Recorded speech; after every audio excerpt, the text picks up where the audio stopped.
सम्मानित लोग हैं, लेकिन इतनी भीड़ में, इतनी बड़ी तादाद में दोपहर की गर्मी झेलते हुए जो सामने वहां जलती हुई कुर्सी पर बैठे हैं, मेरी नजर में उनका सम्मान ज्यादा है, जिनकी वजह से हम आज यहाँ इकट्ठे हुए हैं। तो यही तो समाजवाद की लड़ाई है। हमारी लड़ाई का नारा हुआ करता था कि मिटे गरीबी और अमीरी, मिटे चाकरी और मजबूरी, 100 से कम न 1000 से ज्यादा, समाजवाद का यही तकाजा। इसे बराबरी की लड़ाई लड़ने के लिए हम इस समाजवादी मोर्चे के साथ आए हैं। बहुत लंबी तकरीर करने की बजाय एक बात आपसे निवेदन करूं, जितने भी लोग हैं चुनाव लड़े होंगे या लड़वाए होंगे, एक बात जरा सोच कर देखिए, अगर 1 महीने चुनाव लड़ने का मौका मिले और एक प्रत्याशी जो जिनके इलाके में कितने गांव आते हैं, इस पूरे लोकसभा क्षेत्र में कितने गांव हैं आप बताइए? 2000 गांव है, और 2000 गांव अगर रोज 100 गांव भी घूमे तब भी 20 दिन से ज्यादा वक्त चाहिए कि इनको पूरा गांव घूमने, और एक एक मिनट इनका कीमती है। इस कार्यक्रम के लिए आदरणीय अमरनाथ सिंह मौर्य जी ने इतना समय दिया है, तो बताइए इस समय का हिसाब ये नहीं होगा कि एक एक वोट अब आपको उस गांव में जाके मांगना है जहां हमारे इंडिया गठबंधन के प्रत्याशी नहीं पहुंच पाए। बताइए मांगेंगे कि नहीं मांगेंगे? हर गांव में जाएंगे कि नहीं जाएंगे? अगर आप गांव गांव नहीं जाएंगे तो इस कार्यक्रम का कोई मतलब नहीं निकलेगा। और अगर इस कार्यक्रम में आए हुए बड़े बूढ़े बुजुर्ग, माताएं बहनें और खासकर ये नौजवान साथी यहाँ से निकल करके जब तक चुनाव का वोट डालने का दिन न आ जाए, अगर एक भी आदमी चैन से बैठे तो इसका मतलब हम ईमानदारी से ये लड़ाई नहीं लड़ रहे हैं। ये बात मैं आपसे कहना चाहता हूँ। गांव गांव हमें जानने की जरूरत है, और मैं आपको बताऊं कि लड़ाई कितनी बड़ी है। बात अब व्यक्तियों की नहीं रही, लेकिन मुझे इतना आपने सम्मान दिया तो मैं एक किस्सा जरूर आपको सुनाना चाहता हूं कि मैं इन समाजवादी और इंडिया गठबंधन के लोगों के मंच पर क्यों खड़ा हूं। मेरी नौकरी छीन ली, और नवीन जी के साथ जो 10 साल का संघर्ष था, हम तो प्रोफेसर थे, पढ़ाते थे, लेकिन पढ़ाने के साथ बाबा साहब डॉक्टर भीमराव अंबेडकर का, महात्मा ज्योतिबा फूले का, ईवी रामास्वामी नायकर पेरियार का, जगदेव बाबू का, बाबू जगदेव प्रसाद कुशवाहा का, महामना राम स्वरूप वर्मा का, पेरियार ललाई सिंह यादव का, मान्यवर कांशी राम, और हम सब के समाजवाद के बड़े नेता रफीकुल मुल्क, इंसाफ और इंसानियत की पैरोकारी करने वाले आदरणीय नेताजी मुलायम सिंह यादव का सपना जो समाजवाद और अम्बेडकरवाद का था, उसको पूरा करने की हम लड़ाई लड़ा करते थे। और ये फूलपुर विधानसभा है, लोकसभा है, और इस फूलपुर लोकसभा से पहले चुनाव लड़ के जीते कांग्रेस पार्टी के बड़े नेता, देश के पहले प्रधानमंत्री जवाहरलाल नेहरू जी का ये क्षेत्र है। और यही फूलपुर विश्वनाथ प्रताप सिंह जी का भी चुनावी क्षेत्र रहा है, जिन्होंने मंडल कमीशन लागू करके इस देश में समाजवाद और सामाजिक न्याय की लड़ाई को मजबूत किया। मैं तो सोचता हूं कि जवाहरलाल नेहरू जी भी आज वाले प्रधानमंत्री की तरह होते तो 60 साल में देश कहां पहुंचा होता कि 8 करोड़ का गाड़ी और 8000 करोड़ का हवाई जहाज, 1.5 लाख रुपया का चश्मा, 10 लाख का सूट, ये सब पहनने वाला कहे कि मेरा क्या है, मैं तो फकीर आदमी हूँ, झोला लेके चल झोला। बताइए इस देश में भाखड़ा नामदल बांध से लेकर के IIT IIM बनाने वाले नेता ये जवाहरलाल नेहरू जी थे, और वो समाजवादी विचारों के नेता हुआ करते थे। और 2024 का चुनाव हो रहा है तो समाजवादी पार्टी और कांग्रेस पार्टी का गठबंधन हुआ है। इस गठबंधन के नेता यहाँ मंच पर बैठे हुए हैं, तो वो लड़ाई, आज की लड़ाई संविधान को बचाने की लड़ाई है। जिस संविधान को बाबा साहब डॉक्टर भीमराव अंबेडकर ने अपना सब कुछ कुर्बान करके इस देश के लोगों को दिया था कि बहुत हुआ कि राजा रानी के पेट से पैदा होगा।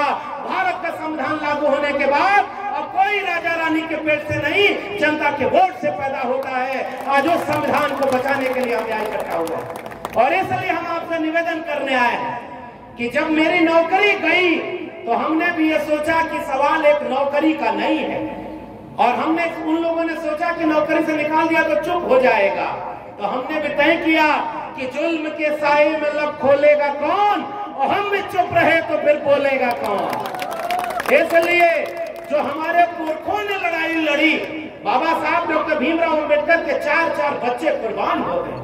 बाबा साहब अपना निजी जीवन अच्छा नहीं जी पाए, लेकिन एक बार जब किसी ने कहा कि आप अपने बच्चों को कुर्बान करते जा रहे हैं, आप अपना ध्यान परिवार का ध्यान नहीं रखते।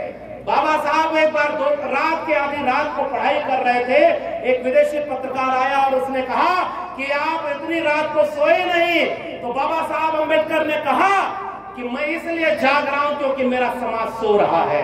और इसलिए बाबा साहब अंबेडकर ने एक बात कही थी, और मैं सामाजिक न्याय और समाजवाद की बात करने आया हूं कि बड़ी मुश्किल से ये कारवां यहां तक लाया हूं, इसे आगे ले जाना, और अगर आगे न ले जा पाओ तो इस कारवां को यही छोड़ देना, इसको पीछे मत जाने देना।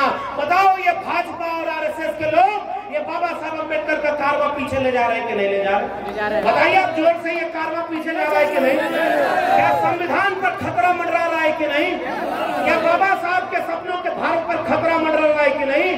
तो बताओ हम बाबा साहब का सपनों का भारत बनाने के लिए एकजुट होकर लड़ेंगे कि नहीं? बताइए संविधान बचाने के लिए हम एकजुट होंगे कि नहीं? इसलिए मैं आपके बीच में जब आया हूँ, मेरी नौकरी गई तो एक निजी रिश्ता बन गया था आदरणीय अखिलेश यादव जी से। मैं उनके पास पहुंचा, उनके पास पहले से सूचना थी, और ये पहले मंच पर सार्वजनिक कर रहा हूं, उसकी वजह समझिएगा। उन्होंने मुझे देखते हुए कहा कि जाओ शेर अब आजाद हो गया, अब जाओ ये सामाजिक न्याय और समाजवाद की लड़ाई को गांव-गांव पहुंचाने का वक्त है। अरे मैंने कहा मेरी नौकरी चली गई है, मैं परेशान हूँ। उन्होंने कहा कि अब तुम वो काम करो कि लाखों करोड़ों लोगों की नौकरी बचे और अग्निवीर जैसी नौकरी खत्म हो, इसकी अब लड़ाई लड़ने का वक्त आ गया है। और इसलिए उसी दिन उन्होंने कहा कि इस चुनाव में, संविधान बचाने के चुनाव में तुम क्या चुनोगे? तो मैंने भी सोचा, एक पैगाम इशारे में समझिएगा, जंगल में दोस्ती करनी होती है, अगर गधे की दोस्ती करेंगे तो जिंदगी भर गुलामी सिखाएगा, और शेर से दोस्ती करेंगे तो हुकूमत करना आपको सिखाएगा। इस बात को याद रखिएगा।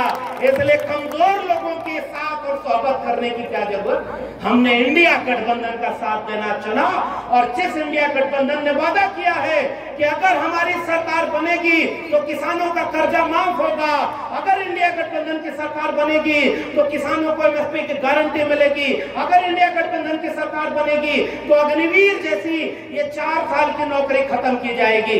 18 साल में नौकरी और 22 साल में रिटायर करने वाले 74 साल की उम्र में कह रहे हैं एक मौका और दे दो। बताओ आप मौका दोगे क्या? अरे भाई अब रिटायर होने का वक्त आपका आ गया है। इसलिए जिले इलाही को इस फूलपुर की ऐतिहासिक लोकसभा से एक पैगाम देना। उत्तर प्रदेश ने स्वागत किया था 14 में, अब 24 में उत्तर प्रदेश से विदाई करेगा। इसका पैगाम फूलपुर की लोकसभा सीट से देने का वक्त आ गया है। डॉक्टर राम मनोहर लोहिया और समाजवादी नेता कहा करते थे कि रोटी अगर पलटी नहीं जाएगी तो जल जाएगी। बताओ, पुराने लोगों और मंच पर बहुत सम्मानित लोग बैठे, हमारे एमएलसी साहब मान सिंह यादव जी बैठे हुए हैं, हमारे श्यामलाल पाल जी बैठे हुए हैं, धर्मराज पटेल जी पूर्व सांसद बैठे हुए हैं, हमारे सामने आदरणीय बिस्मा जी बैठी हुई हैं, मंच पर तमाम महिला साथी छात्र नेता बैठे हुए हैं। और इस बात को देखिए, उस तानाशाह के सामने आज ये कहने का वक्त आ गया है कि आज तुम्हारी तानाशाही के सामने पूरे उत्तर प्रदेश की जनता और किसान नौजवान एकजुट होकर के इंडिया गठबंधन के प्रत्याशियों को जिताने का काम करेगा। इसी अपील को मैं करने आपके बीच में आया। और ये आपका इलाका और उत्तर प्रदेश तो बागियों की जमीन रही है। उत्तर प्रदेश में एक से एक बागी पैदा हो। मंच पर भी हमारे एक दोस्त बैठे हुए हैं, बागी हैं, लोहिया वाहिनी के प्रदेश अध्यक्ष, और अभी शायद प्रदेश अध्यक्ष समाजवादी पार्टी, उन्होंने शायद जिक्र किया तानाशाह को जब गुरूर था कि उसके सामने कोई आंख में आंख डाल के बोलेगा नहीं, तो रोहित वेमुला के शहादत के खिलाफ या रामकरण निर्मल भाई ने उस तानाशाह के सामने खड़े होकर उसका विरोध किया था कि तुम्हारी तानाशाही को हम कबूल नहीं करते। आज वो समाजवादी पार्टी में लोहिया वाहिनी के प्रदेश अध्यक्ष, और इसलिए ये लोहिया वाहिनी के लोगों ने कार्यक्रम किया है, नवीन यादव ने कार्यक्रम किया है, तमाम इनके साथियों ने कार्यक्रम किया है। इसके मुख्य अतिथि अगर बनाए गए हैं तो श्यामलाल पाल जी बनाए गए हैं, और हम किसका प्रत्याशी हैं, वोट मांगने आए हैं आदरणीय अमरपाल सिंह मौर्य जी का। ये है पीडीए, और इस पीडीए के मंच की एकता को हमें बरकरार रखना और अखिलेश यादव जी को यकीन दिलाना। एक बार की छोटी सी बात कह करके विदा लूंगा, क्योंकि हम जानते हैं कि हमारे प्रत्याशी जी का एक एक मिनट कीमती है। आदरणीय प्रदेश अध्यक्ष जी बैठे हुए हैं, एक एक मिनट उनका कीमती है। ऐसे कठिन मौके पर उनको प्रदेश अध्यक्ष बनाया गया है, उन्हें पूरे प्रदेश में देखना है। इसलिए मैं एक बात कहना चाहता हूँ, मैनिफेस्टो बन रहा था, मैं समाजवादी पार्टी के मैनिफेस्टो बनाने की टीम में था, ये अपने प्रचार के लिए नहीं कह रहा। राष्ट्रीय अध्यक्ष जी ने कहा कि इस विचारधारा को, समाजवाद की विचारधारा को जो तुम बार कहते हो, बाबा साहब अंबेडकर की विचारधारा को ये झलकना चाहिए कि पीडीए हमारे विचारधारा में।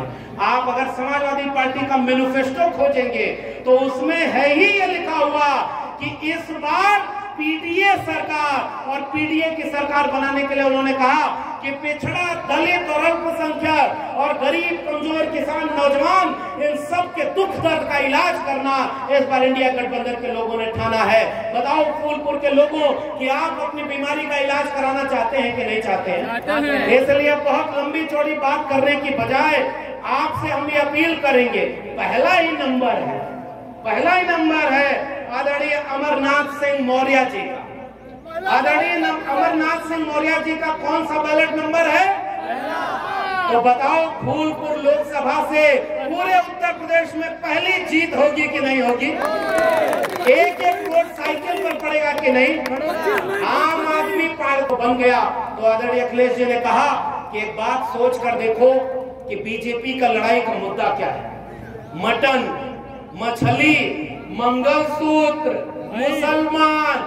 कल तक कहते थे कि देश खतरे में है, अब प्रधानमंत्री बोलते हैं कि आपकी भैंस खतरे में है। बताओ, भैंस पालने वाले, गाय पालने वाले, बकरी चराने वाले, हाथ से काम करने वाले, मेहनत करने वाले, हसुआ